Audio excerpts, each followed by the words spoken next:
Ek dink die lied wat ons sopas gesing het, Waymaker, Miracle Worker, Promise Keeper, Light in the Darkness.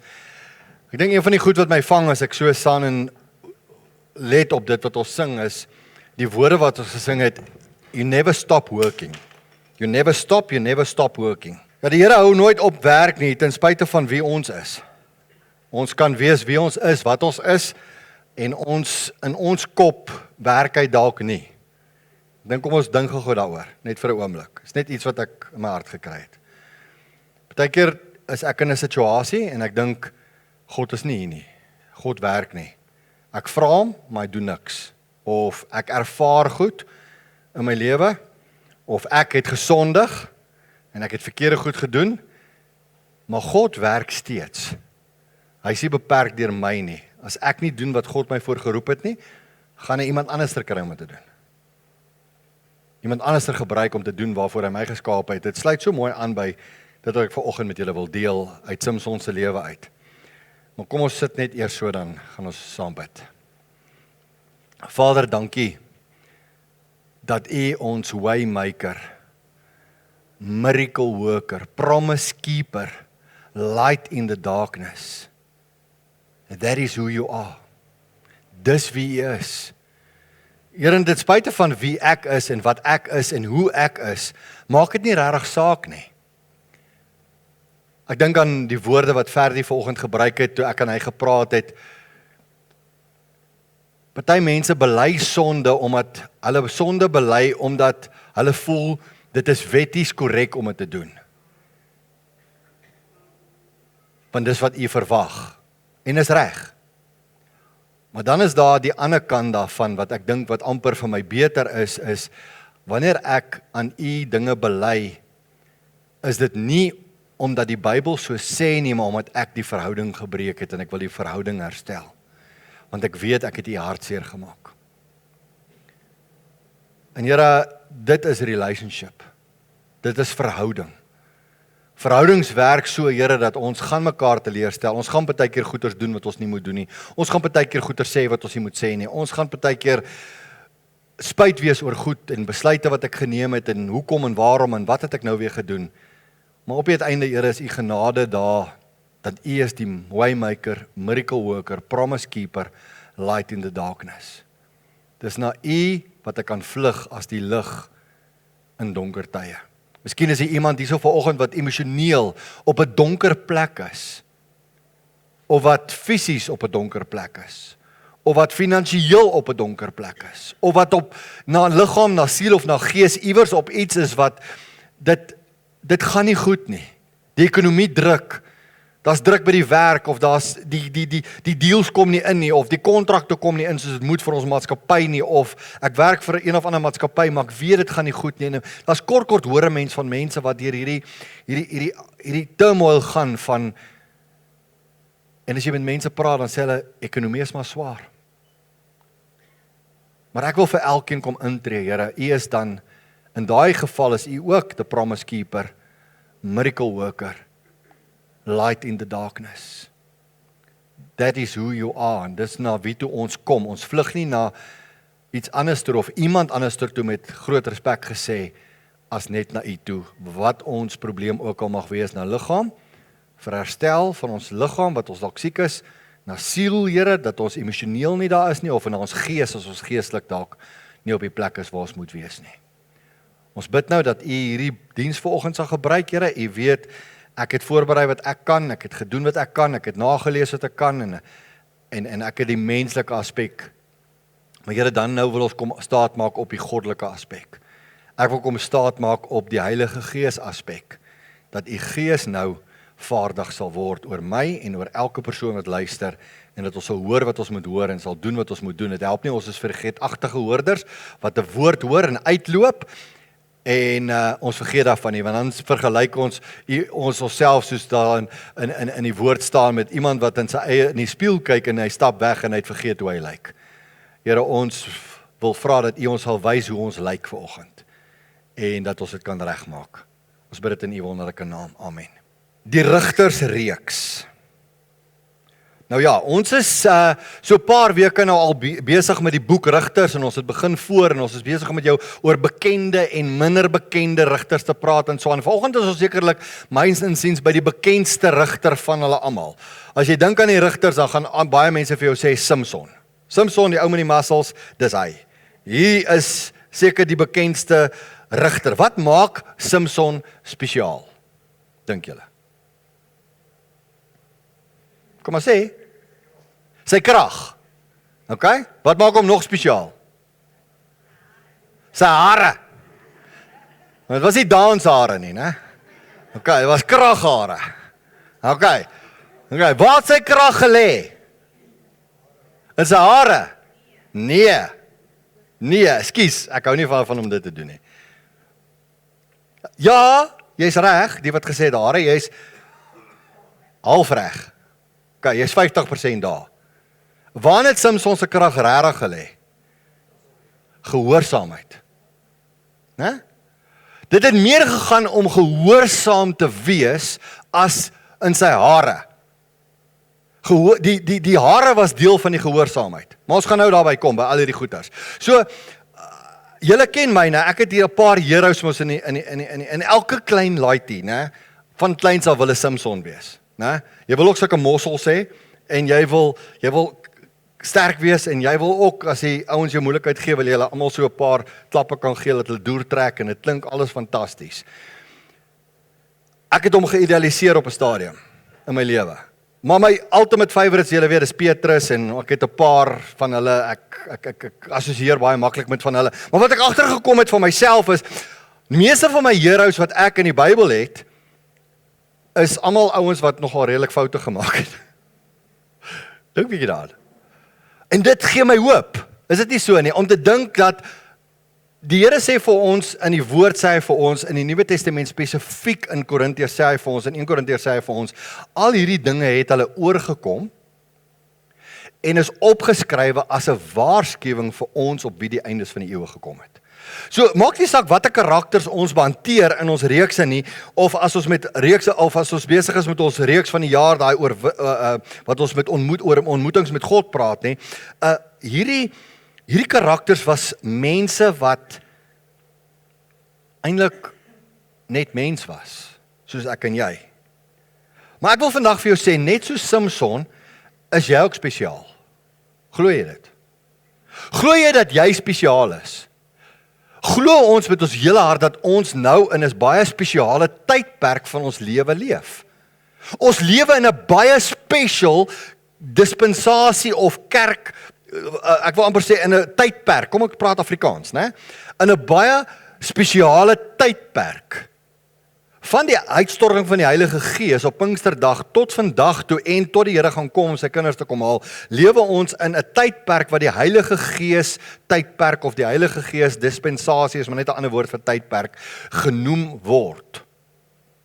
En ons het die voorreg dat die Gees van die Here in ons woon en by ons is. The Waymaker, Promise Keeper, Light in the Darkness. Hy's in my. Jesus was Immanuel, God met ons. Die Heilige Gees is God in ons. Ons is sy tempel. Dink bietjie aan die voorreg wat ons het. So wanneer ek my nou vergelyk met 'n ou so Samson, en ek sê vir myself,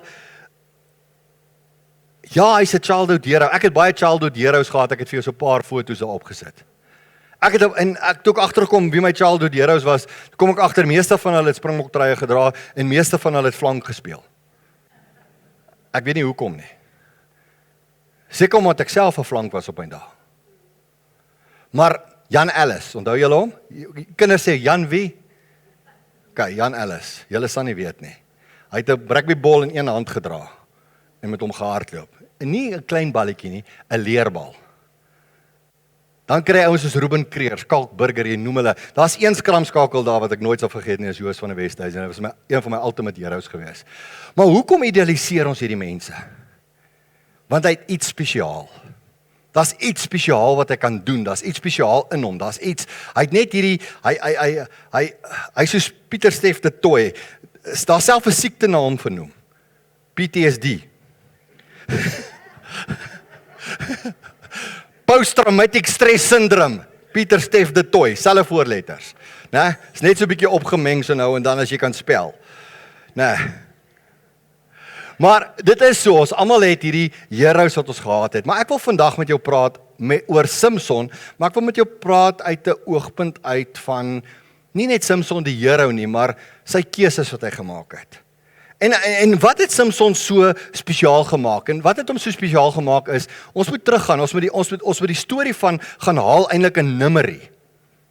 En as jy gaan kyk na Numeri 6 vers 2 tot en met omtrent vers, jy moet aanhou lees, moenie stop by vers 8 nie. Hou aan lees, want na vers 8 is daar 'n hele oplossing wat God gee vir mense wat die Nasareërs belofte nagekom. As jy nie weet wat die Nasareërs belofte is nie, ek gaan nou vir jou sê, moenie worry daaroor nie.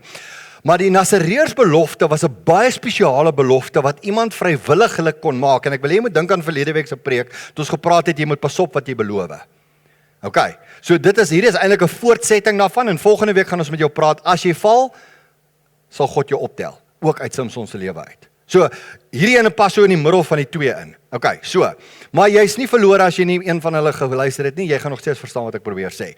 Die Nasareërs belofte is 'n baie spesiale belofte wat sekere mense eider lewenslank of tydelik gemaak het aan die Here vir 'n baie spesiale verbintenis. Ons gaan nou lees daarvan.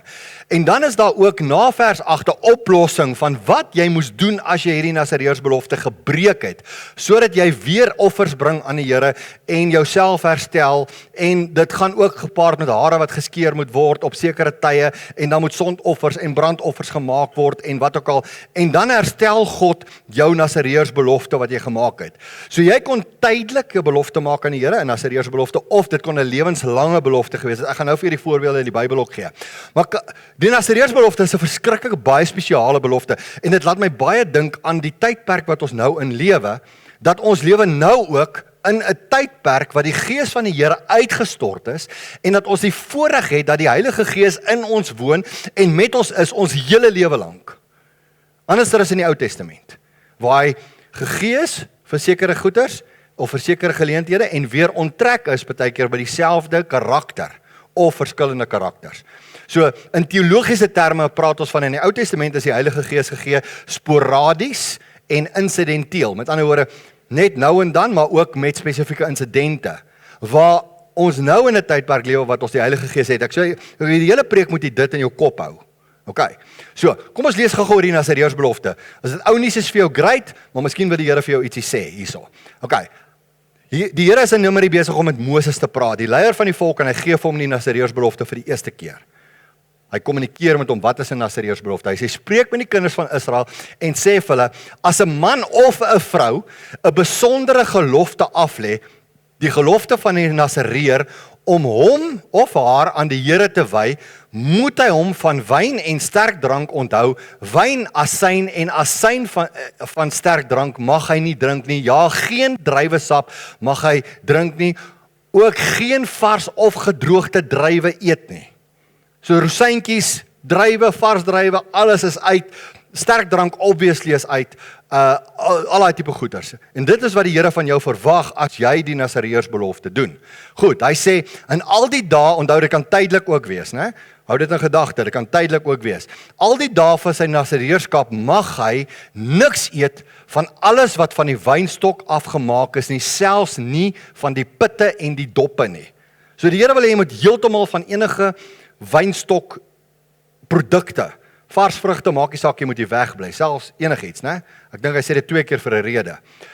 Al die dae van die gelofte van sy Nasareërskap mag geen skeermes oor sy hoof gaan nie. Totdat die dae om is dat hy hom aan die Here toewy, moet hy heilig wees. Hy moet die hare van sy hoof vry laat groei. So met ander woorde, as jy al vat jy 'n tydelike Nasareërs belofte en jy sê vir die Here, Here, ek wil 'n belofte of 'n gelofte aan U maak dat ek 'n Nasareërs gelofte gaan neem, dan vir daai tydperk wat jy sê, dis 'n maand, onthou is vrywillig. Dit kan 'n maand wees, kan 'n week wees, dit kan 6 maande wees, dit kan 'n jaar wees. Mag jy nie jou hare skeer nie, mag jy enige okay, julle verstaan. Right. Okay. Al die dae dat hy hom aan die Here gewy het, mag hy nie by 'n dooie kom nie. Kyk, onthou al hierdie goeters as ons nou oor Samson praat, né? Hy sê, aan sy vader of aan sy moeder, aan sy broer of sy suster, aan hulle mag hy hom nie verontreinig as hulle dood is nie, want die wyding van sy God is op sy hoof. So al gaan jou naasbestaandes dood, jy mag nie daar naby kom nie, want jy's 'n Nasareer. Kyk, al die dae van sy Nasareerskap is hy heilig aan die Here. Heilig beteken een kant gesit, to be set apart for something specific. Right. Kyk, so, as jy nou die Nasareersbelofte in gedagte het, wat is die Nasareersbelofte in sy wese, en dat dit vrywillig is, nommer 1, nommer 2 is, dit kan tydelik of permanent wees. Gaan ek gou vir jou voorbeelde in die Bybel gee. Daar is nie baie voorbeelde nie, maar ek gaan vir jou 'n paar voorbeelde gee. Samson se ma is die heel eerste Nasareer wat ek kan opgetel het in die Bybel. Samson se ma was 'n tydelike Nasareer gewees in haar swangerskap, want toe die engel van die Here aan haar verskyn het hy van gesê, in die tyd van jou swangerskap mag jy ook nie sterk drank of enigiets van die wynstok of wat ek al nie. Die tannie het seker, weet nie of sy klaar lang hare gehad het nie, maar in die hele 9 maande kon sy nie hare gaan sny het nie. En wat ook al. So, tannie Samson, haar naam is nie 100% bekend in die Bybel, presies wie sy was nie, maar daar is 'n verwysing daarna. Net interessant, né? Hierdie is net interessant. In 1 Kronieke 4 vers 3, in die stamboom van Juda, kom hierdie vrou se naam voor as een van die susters van die familie van Samson. As jy dis maar net 'n lekker kruisverwysing. Gaan kyk 'n bietjie in 1 Kronieke 4 vers 3. Haar naam in die ou Afrikaanse vertaling is Haseseleponi, of in die nuwe vertaling het hulle die Hasesel uitgehaal. Seker 'n te lang woord om te sê. Dus dit Seleponi. Salaponi of Salaponi of hoe jy hom ook al wil uitspreek, ek sê heeltemal seker van die uitspraak presies hoe hy hom in Hebreë sou uitspreek nie, maar in 1 Kronieke 4 vers 3 word na haar verwys. Daar word bitter min in die geslagsregister na vrouens verwys en sy hulle 'n baie spesiale rol gespeel het iewers. En dis die koneksie wat gemaak word met Samson, dat dit sy ma was. En sy is die eerste tydelike Nasareer wat ons optel. Dan obviously 'n lewenslange Nasareer is Samson. Ons kan vir hom lees van die hele hoofstuk 13 tot 16. Dan Samuel was volgens my, as ek reg verstaan, net 'n tydelike Nasareer. Sy ma Hanna het hom ook aan die Here beloof, maar ek lees nie verder in sy lewe dat hy sy hele lewe lank dat ook soos Samson se haar al laat groei het en wat ook al nie. Alhoewel sy ma die belofte gemaak het vir hom en sy ma elke jaar nadat sy hom vir die Here toegewy het, sy het by haar, Hanna het by haar kant gehou en sy het elke jaar na hom toe gekom en vir hom kom kuier en 'n nuwe manteltjie gebring en tot hy 'n groot man was en so aan. So, die volgende een wat 'n lewenslange Nasareer was is obviously Johannes die Doper. Jy kan van hom lees eintlik op baie plekke, maar onder andere in Lukas 5 vers 15, maar net vir jou verwysing gegee, maar jy kan baie plekke van Johannes die Doper lees. As jy The Chosen gekyk het, sê jy ook verstaan die karakter daar, en dat ouens soos Petrus hom Creepy John genoem het, want oor die hare en die manier wat hy gelewe het en die klere wat hy aangetrek het en so aan. En dan Paulus was 'n tydelike Nasareer gewees. Ek het dit hierdie week vir die eerste keer geleer. Ek het dit nooit voorheen geweet nie. Maar dis interessant, in Handelinge 21 vers 23 en 24 word daar verwys na Paulus en 4 naamlose manne wat 'n tydelike Nasareersbelofte gemaak het. Net iets interessants wat jy saam met jou kan vat. So, daar is verskillende karakters wat voorbeelde wees van Nasareërs. Maar ek wil met jou vandag praat oor Samson. Dis maar net, nou verstaan jy so 'n bietjie meer oor die Nasareërsbelofte en so aan. So, dis nodig dat jy dit weet as jy verstaan waarheen ek op pad is vanoggend. Want al die preke wat ek my hele lewe lank oor Samson gehoor het, was altyd verskriklike positiewe preke. Oor Samson was so oulik en so goed en so sterk en die Here het hom so gebruik. Maar hy's 'n paar flaws in hierdie ou se komandering. En ek sê krities nie, maar dis wat die Here vir my in die week met my gedeel het. En dit is waar ek was. Onthou, Samson het 'n lewenslange verbintenis gehad, maar nou gaan ek vir jou sê, Samson het 'n lewenslange verbintenis as 'n Nasareer gehad as gevolg van sy belofte, maar hy het 'n tydelike uitvoering gehad om dit na te kom. So, daar was oor hom gespreek dat hy 'n Nasareer sal wees deur sy hele lewe lank, Maar toe dit kom by die execution daarvan, die uitleef daarvan, het Samson dit vir homself gebruik, die Nasareërsbelofte gebruik, wanneer dit hom gepas het. Kom ons gaan dink bietjie aan sy verhaal. Maar voor ons by hom kom, wil ek gou met jou praat. En ek wil hê jy moet gou jouself gou in hierdie verhaal inbring en vir jouself sê, as Samson soveel potensiaal gehad het, as gevolg van die Nasareërsbelofte, dat God wil hom gebruik en God gaan hom eenkant sit en God gaan die Filistyne hom gebruik om juist die Filistyne te verwoes. God gaan hom juist gebruik in 'n moeilike tyd van die geskiedenis om juist met die krag wat hy gekry het en die bonatuurlike vermoëns wat hy gekry het. Wil ek hê jy moet gou vir jouself sê, maar ek wat hierso sit, ek sit jou naam daarin, jou naam sit vandag hierso met dieselfde potensiaal as 'n Samson in my. Want God se gees is in my. God se gees is in my. Ek kan ook doen wat Samson gedoen het. Ek kan miskien nie 1000 Filistyne met 'n kakebeen doodslaan nie. Dis nou nie ek nie. Maar daar's ander goed wat ek kan doen. God het vir my spesiale gawes gegee. Jy sit vandag hier met die gawes van die gees wat Samson nie gehad het nie. Jy sit vandag hier met die vrug van die Heilige Gees tot jou beskikking, wat Samson nie gehad het nie.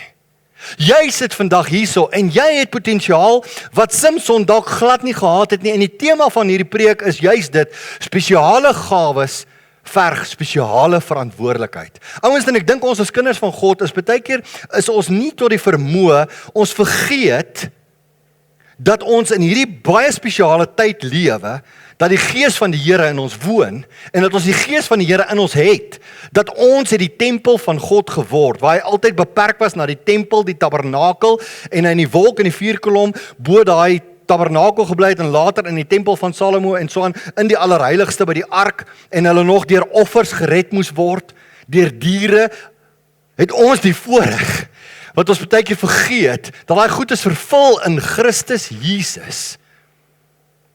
En die voorhang sal dit geskeur, en ek en jy het toegang tot die allerheiligste, waar ons hoëpriester nou by die Vader sit en vir ons intree. En dis so amazing. So wat maak jou so spesiaal? Kom ek wys jou wat maak jou spesiaal. Jy is baie spesiaal, want jy het die potensiaal om te heers en te oorheers bo die vyand. Jy het die vermoë in jou, dis in jou gesetel, om te kan oorheers teen die aanslag van die bose wat oor jou kom. Jy het die potensiaal, gister het ons by die grondmanne, een van die manne het met ons gedeel oor die mosterdsaad. Net so vinnig. En dit het so vasgeslaan in my hart.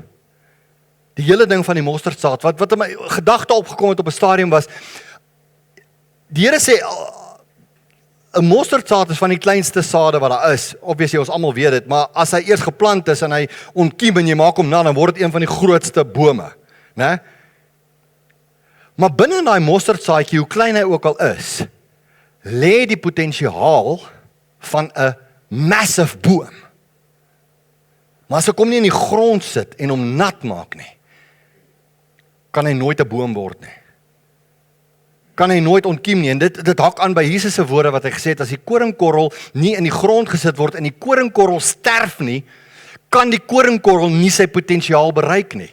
Ouens, en as ek in Christus is, dan het ek in myself gesterf, en dan kan ek eers my potensiaal bereik. Ek kom agter dat ons onderskat ons vermoë in Christus. Ons onderskat ons vermoë wat ons het deur die Heilige Gees. Ek weet nie of ek reg oorkom vanoggend julle my verstaan nie, maar sy potensiaal is in jou. Want in jou is daar identiteit. Wat is jou identiteit? Johannes 1 vers 12 en 13 sê, dat jy is, as ons met die Here 'n verhouding het, en ons bely ons sonde, en ons verootmoedig ons voor God, dan noem hy ons nie meer wat nie, hy noem ons kinders. Dan word ek sy kind. So met ander woorde, jou identiteit lê in Christus, en dis die potensiaal, die begin van jou potensiaal in jou. My doel as kind van God, lê in my. Ek is geroep tot 'n doel. Gaan kyk nou, ek gaan nou vir julle die verse wys. So moenie bekommerd wees, ek gaan nou vir julle die verse wys. Efesiërs 2 vers 10.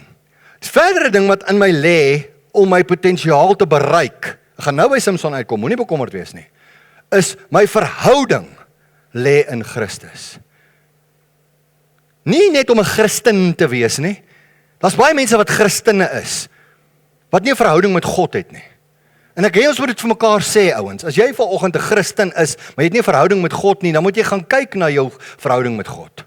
Want jy sien, ek moet eers my identiteit, my kunskap vind, sodat ek my roeping en my doel kan uitleef, sodat ek in verhouding met hom kan lewe, Romeine 8:5, sodat ek in vrede kan lewe saam met die Heilige Gees.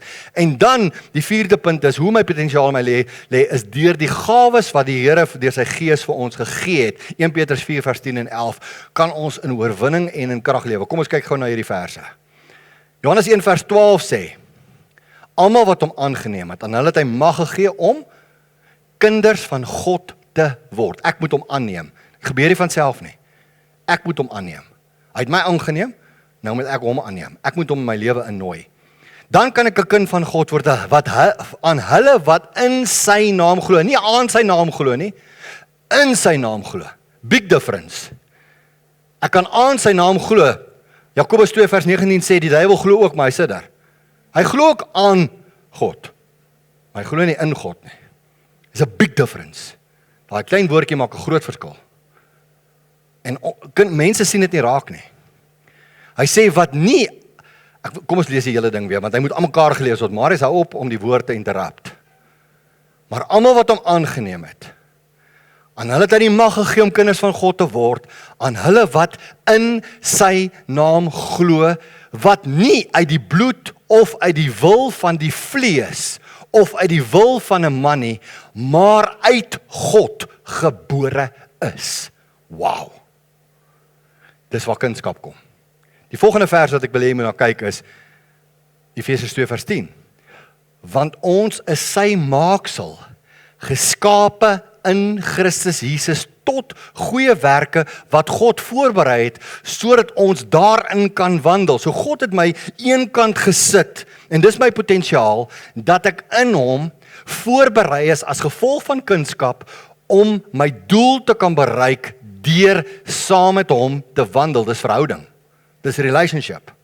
Dan die volgende een is Romeine 8 vers 3, wat sê, want God, wat vir die wet onmoontlik was in die Ou Testament, omdat dit kragteloos was deur die vlees, deur sy eie seun in die gelykheid van die sondige vlees te stuur, en dit terwille van die sonde veroordeel in die vlees, sodat die reg van die wet vervul kan word in ons wat nie na die vlees wandel nie, maar na die Gees.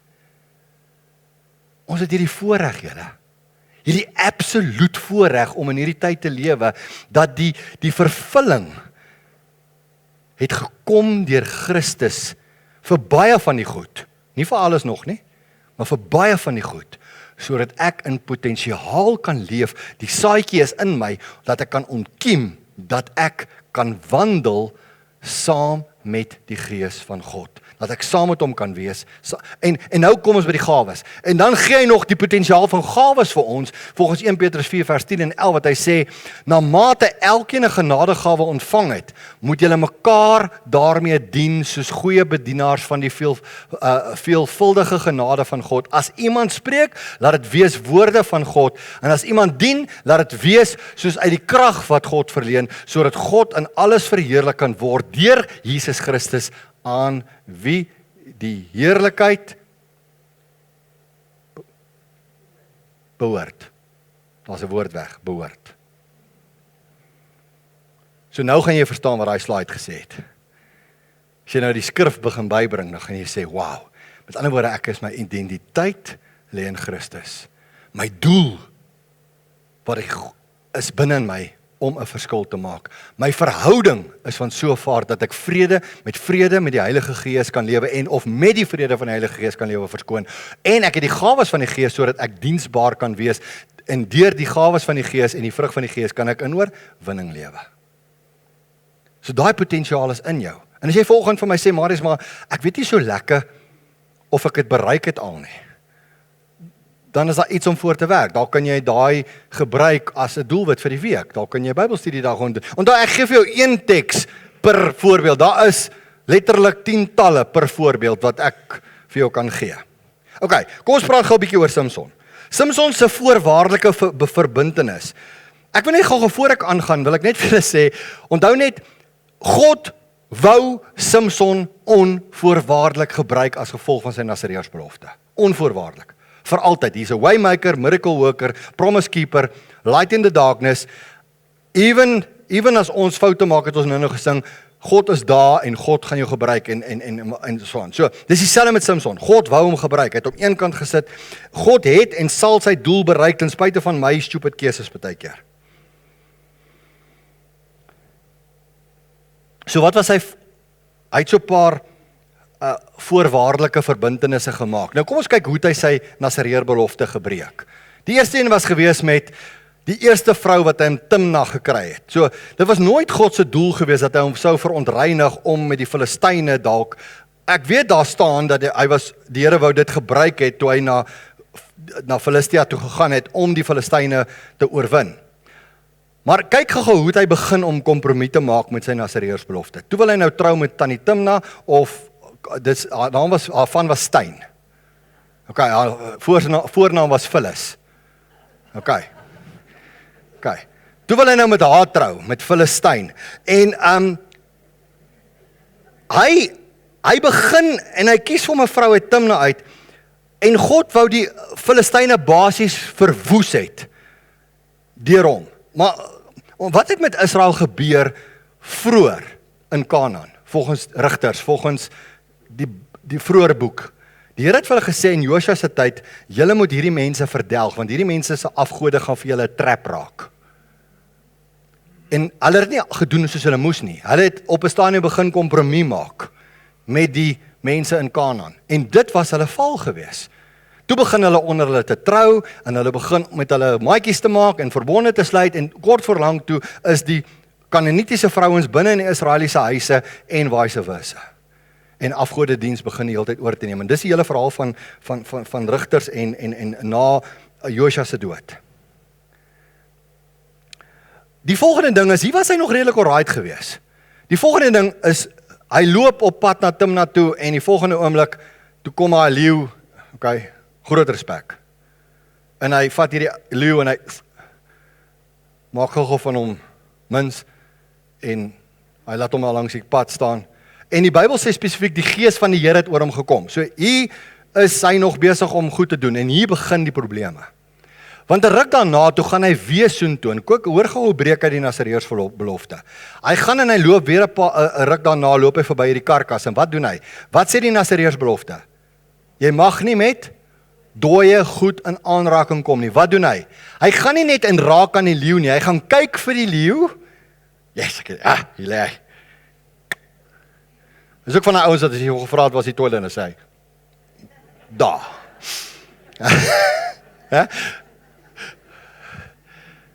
En hier gaan hy, en hy raak aan die dooie ding.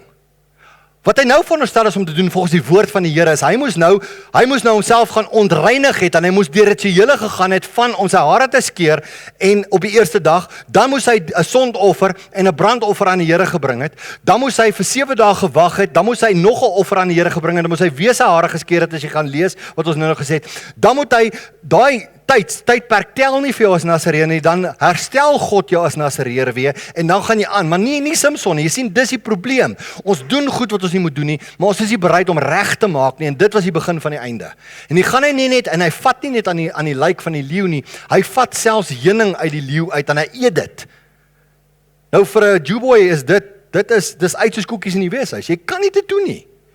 OK, ekskuus, dit klink nou lelik wat ek nou gesê het, maar selfs vir ons is dit seker nie frowned upon. Maar hy eet uit 'n karkas uit. Nou jy kan daarvan gaan lees, alles is nou in Rigters 14. Right. Die volgende ding is, nou gaan hy en hy wil afshow. En nou doen hy hierdie riddel oor die leeu. En toe hy nou die riddel verloor, wat doen hy? Hy's 'n bad loser, né?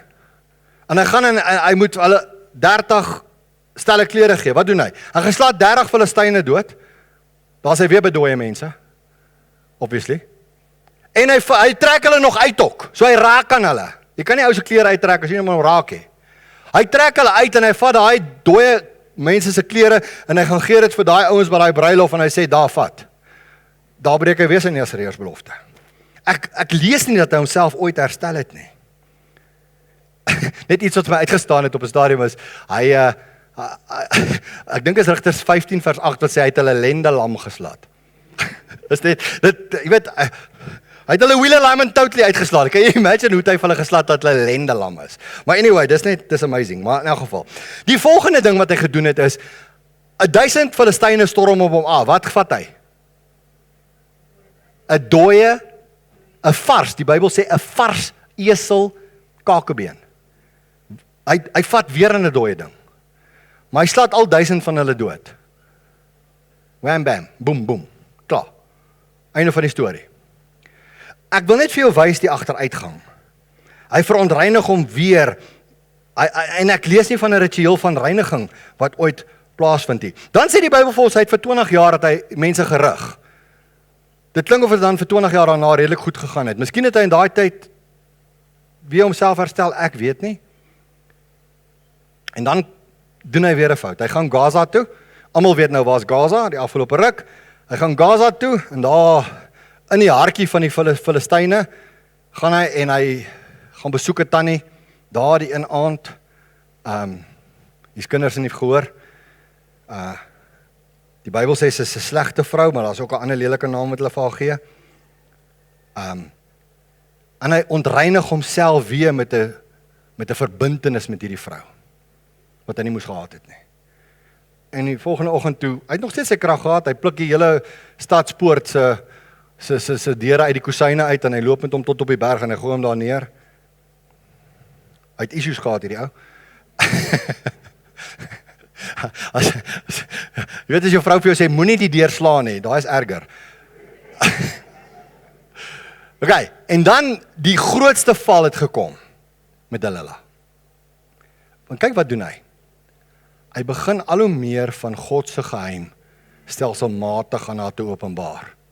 En hy kom onder die spel, kan ek amper sê, van hierdie vrou wat kort vir hom sê, as jy my regtig lief het, dan sal jy vir my meer vertel, en hy word gemanipuleer deur hierdie vrou. Ek gaan niks daaroor sê nie, ek gaan net sê, hy was deur Delilah gemanipuleer gewees. En tot hy uiteindelik die geheim vertel. So sien julle Samson se verkeerde besluite, waar het hom gebring? Was hy eenkant gesit deur God? Ja. Het God potensiaal in hom gesien? Ja. Wou God hom gebruik? Ja. Het God hom gebruik? Ja. Met tye het God hom kragdadiglik gebruik. Maar sy val kom, toe hy hierdie geheim met haar deel. Hierdie absolute geheim. En julle ken die hele storie van die hare wat afgeskeer is. En die bad van alles is, Samson val voor die Filistyne, in plaas dat die Filistyne voor hom val. En dis hartseer. Nou wil ek jy met gou gedink.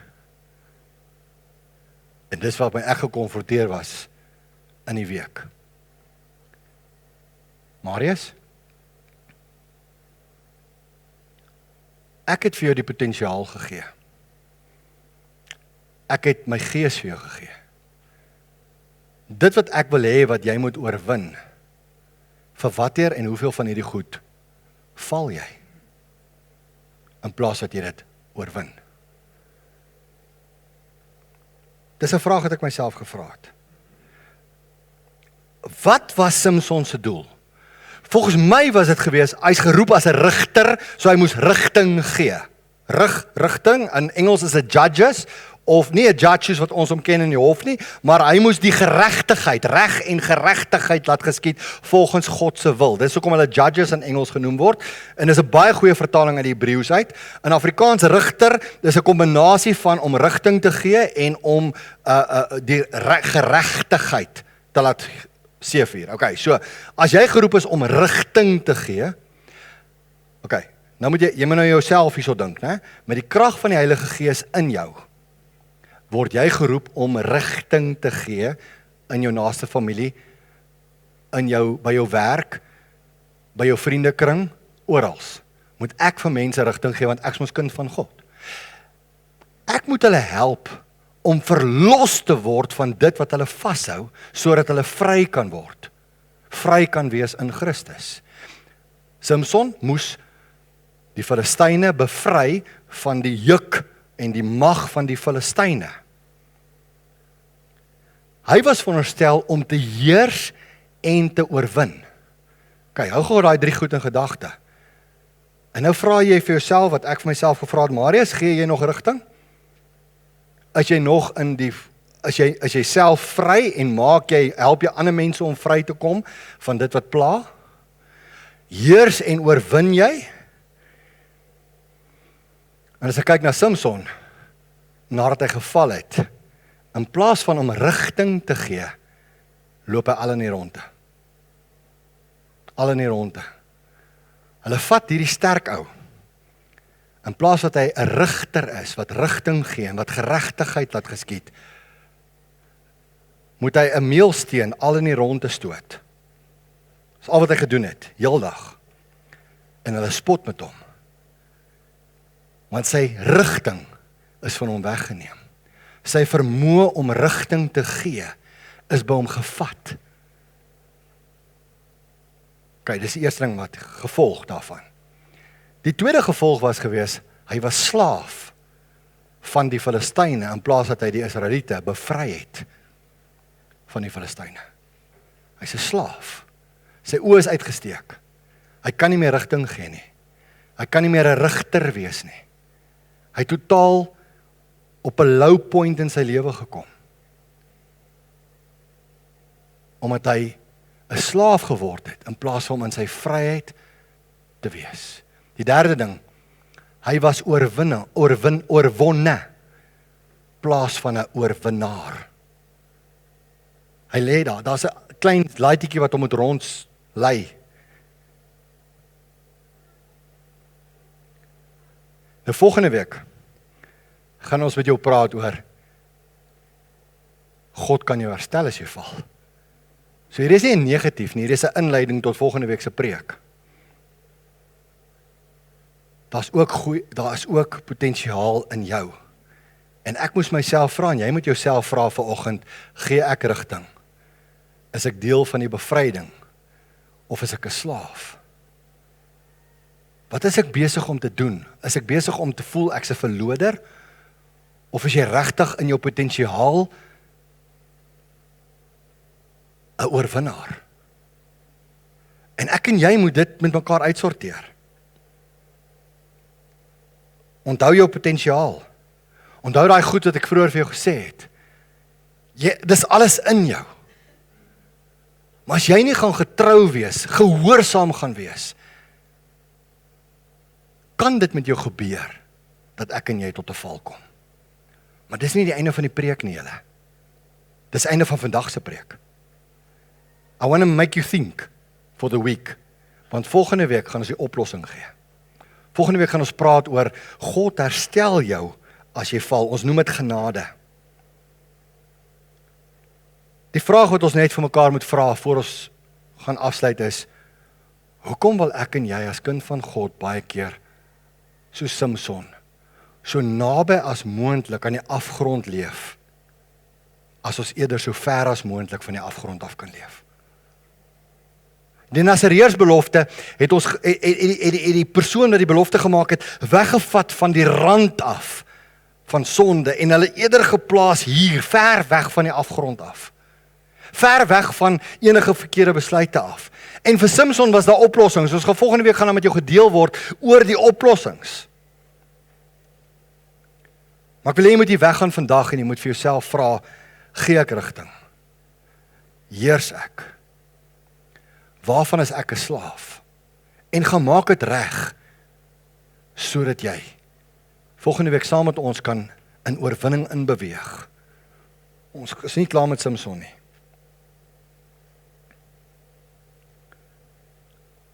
Daar word vertel En ek sluit met hierdie storie af. Baie van julle het al die storie gehoor, maar ek voel ek moet gou hierdie storie vir julle vertel. Daar was 'n koning gewees wat 'n koetsier moes aanstel. 'n ou wat sy koets bestuur. En hulle vra, daar staan 3 ouens, dis nogal awkward, want al 3 is sommer in dieselfde onderhoud. Hulle al 3 staan daar voor die koning, en die koning sê vir die eerste ene, okay, hoe goeie koetsier is jy? En die ou sê, koning, ek is fabulous, ek is so goed, nee. Ek kan volspoed teen 'n afdraande afjaag by die berg. En ek sal nie een keer beheer verloor oor die perde en oor die koets nie. Dat ek sal om die draaie gaan op volspoed. En jy sal veilig wees. Dit is so goed ek is. Impressive. Dink almal.